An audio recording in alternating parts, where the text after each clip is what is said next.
అసలు మీ గ్రోత్ గురించి అవగాహన ఉందా? ఒక్కొక్క రూపాయి కూడబెట్టాలి, ఎట్ట తీసుకుపోవాలి.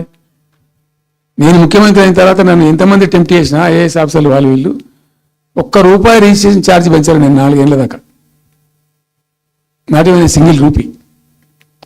ఉల్టా నేను వాళ్ళని పిలిచి మీకు ఏం కావాలి, రియల్ ఎస్టేట్ బాగా మంచిగా చేసుకుపోవాలి, హై క్లాస్ రావాలి అంటే ఎట్లా, హైదరాబాద్లో కూడా స్కై లైన్ రావాలని చెప్పి 3 ఏళ్ళు తిప్పలవాడనండి నేను, 3 years. ఎందుకంటే స్కై లైన్ రావాలని మట్టి నోటి మాట అంటే రాదు, దానికి కూడా ఎక్కువ కావాలి. ఆ 50 అంతస్తులు 60 అంతస్తులు మీకు కట్టేటువంటి ఆ క్రేన్ ఆపరేటర్లు, క్రేన్ డ్రైవర్లు, దానికి సంబంధించిన సరంజామా అంత ఉంటుంది.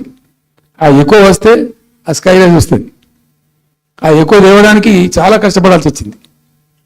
ఇప్పుడు ఈ రాజభవన్ పక్కనే గేట్ పక్కన ఒకటి ఉంటుంది చూడండి, కాదు ఒక టవర్ ఉంటుంది ఒకటి. నేను అప్పుడు మేము పోతుంటే ఈ పునరుద్ధరించిండు, మంచి స్పాట్ ఇది, వాటర్ ఫ్రంట్ ఉంటుంది హుస్సేన్ సాగర్. అతను చెప్పుడే మనం స్కై లైన్లో భాగంగా ఇద్దాము, 50 అంతస్తులకు ఇద్దామని చెప్పి ఆగమంటే ఆయన ఎవరో రాజుగారు ఆగలే, ఆయన గతగా కట్టుకున్నాడు పాపం. It took me 3 years to bring sky line to Hyderabad. మేము ఒక పద్ధతికి పోయినాం, సిస్టమ్ చేసినాం, ఓపికతోని చాలా సిన్సియర్గా మంచి పద్ధతితోని వాళ్ళతో డిస్కస్ చేసుకుంటూ మాట్లాడుకుంటూ ఒక క్రమ పద్ధతిలో పోయినాం. అట్లుంటుంది పద్ధతి. కానీ 4 ఫీజు తీసినాం, 4 10% ఏదో ఫీజు ఉండి తర్వాత ఆర్డీఓ ఆఫీస్కి పోవాలి సార్, ఈ ఫీజు ఏమో కానీ ఆ ఫీజు ఎక్కువ అవుతుందని వాళ్ళు చెప్పిండ్రు. అది తీసేవతల వాడేసాం. అది తీసేసినాం, ఆర్డీఓ గారు పోయే అవసరం లేకుండా కూడా చేసినాం. ఇప్పుడు అదొక ఫీజు. ఆ ఫీజుతో ఏమైంది, ఆయనతో పీకింది. హైదరాబాద్ రియల్ ఎస్టేట్ గంగా వచ్చింది. మేమేమో ఆనాడు నిజంగా చెప్తున్నా, చాలా సంతోషంగా చెప్తున్నా నేను, భూముల ధరలు పెంచినాం తెలంగాణలో, ప్రజా ఆస్తులు పెంచినాం, ప్రజా ఆస్తుల యొక్క విలువ పెంచినాం. 4 ఎకరాల నోడు ధీమాతో ఉండే తెలంగాణలో. కొద్దిగా డాంబర్ రోడ్డు అంటుకునే 4 ఎకరాల నోడు 50 లక్షల కాడికి అమ్ముతున్నా, 2 కోట్ల నాకు 2 కోట్ల శ్రీమంతం ఉందని చెప్పుకున్నాడు కాలువ ఎగరేసుకొని. ఇవాళ ఏమైనాయండి భూముల ధరలు?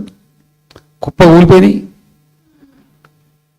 ఇంకా అమ్మాయి పెయింట్ ఉంటేనే ఎకరం అమ్మి చేద్దాం అనుకుంటే కొనే దిక్కు లేదు సార్ అని కళ్ళకు నీళ్ళు పెట్టుకుంటారు ప్రజలు. ఇవాళ లేదు, ఒక ఎకర కూడా అమ్ముడుపోతలేదు, ఇప్పుడు కొంటలేడు. దిక్కు లేకుండా అమ్ముకుంటే ఇష్టం వచ్చిన అడ్డమైన ధరలకు అమ్ముకోవాలి. సో ఈ అరాకిరి మాటలు చెప్పి అడ్డమైన హామీలన్నీ ఇచ్చి నీకు చేసాదగాక కేవలం రాజకీయ అధికారమే మా లక్ష్యం అనే పద్ధతిలో ఇచ్చి ఇలా ప్రజలను వంచి రైతాంగాన్ని నడిపిస్తున్నారు, పేద ప్రజలు నడిపిస్తున్నారు, పేద విద్యార్థులు నడిపిస్తున్నారు, రిటైర్డ్ ఎంప్లాయీస్ నడిపిస్తున్నారు. పచ్చి అబద్ధాలు.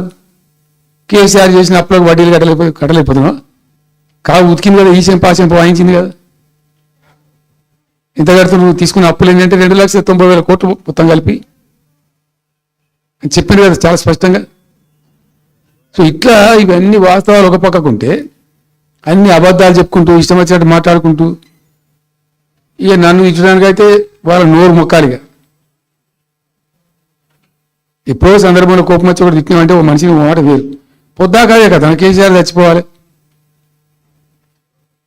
మాట్లాడినప్పుడల్లా. ఎక్కడైనా మాట్లాడు, ఏ సందర్భంలో మరి నువ్వు కాలేజీలో మాట్లాడు, లేకపోతే ఇంకో కాడ మాట్లాడు, స్కూల్ పిల్లల కాడ మాట్లాడు. గింత అక్కసు ఉంటుంది మనుషులకు. అది కరెక్ట్ అవుతుందా? ఇష్టం వచ్చిన పద్ధతిలో మాటలు, ఇష్టం వచ్చిన దుర్మార్గ ప్రచారాలు, అన్ని పచ్చి అబద్ధాలు నోరు తెరిస్తే. రియాలిటీ వేరుంది, జరుగుతున్నది వేరున్నది, అన్ని రికార్డ్ అవుతున్నాయి ప్రజల్లో, అన్ని గమనిస్తున్నారు. సో కాబట్టి ఏదేమైనప్పటికీ పాలమూరు రంగారెడ్డి ఎత్తిపోతల పథకం విషయంలో ఎట్టి పరిస్థితుల్లో రాజీ పడం. ఈ ప్రభుత్వాన్ని నిద్రపోనీయం, కేంద్ర ప్రభుత్వాన్ని నిద్రపోనీయం. మా హక్కుల పరిరక్షణకు ఒక డ్రాప్ తక్కువైనా కూడా at any cost, at whatever cost, TRS పుట్టిందే తెలంగాణ ప్రజల కోసం. తెలంగాణ ప్రజలకు ఒక నొక్కు పడుతుంటే మౌనం పాటించలేం. మీరు ఏం ఊరుకో ఏం చేసుకో. నాకు ఇన్ఫర్మేషన్ వచ్చింది, మీటింగ్ జరుగుతుంటే మరి 4 గంటలకు అయిపోవాలి లెక్క ప్రకారం. It was extended. 5 గంటలకే ఉత్తమ్ కుమార్ రెడ్డి ప్రెస్ మీట్ పెట్టిండు. మీకు కూడా వచ్చి ఉంటుంది ఇన్విటేషన్. ఎందుకు కేసీఆర్ కాగానే మనం ఇంకో వరుస మళ్ళీ మురగాలి.